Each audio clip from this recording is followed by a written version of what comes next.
গোস্বাই মতে ও নিম্বার্ক সম্প্রদায় মতে একাদশীর উপবাস ও পারণ কবে হবে দেখে নিন।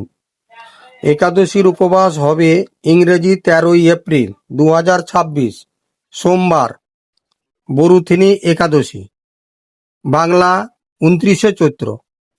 পারণ হবে 14ই এপ্রিল মঙ্গলবার, সূর্য উদয় থেকে 9টা 33 মিনিটের মধ্যে, বাংলা 30শে চৈত্র।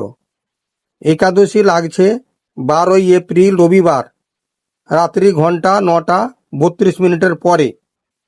একাদশী ছাড়ছে 13ই এপ্রিল সোমবার, রাত্রি ঘন্টা 9টা 39 মিনিটে। ওই দিনেই উপবাস হবে। সোমবার একাদশী হলে রবিবার রাত্রি 10টার মধ্যে খাওয়া দাওয়া সেরে দাঁত মেজে 11টায় জল খেয়ে ঠাকুরের সামনে একাদশী করার সংকল্প করে নেবেন ও তার পরের দিন উপবাস থেকে যাবেন। উপবাস করে তুলসী গাছে জল দিবেন না ও তুলসী পাতা ছিঁড়বেন না ও তুলসী গাছ স্পর্শ করবেন না। ধন্যবাদ। জয় গুরু। রাধে রাধে।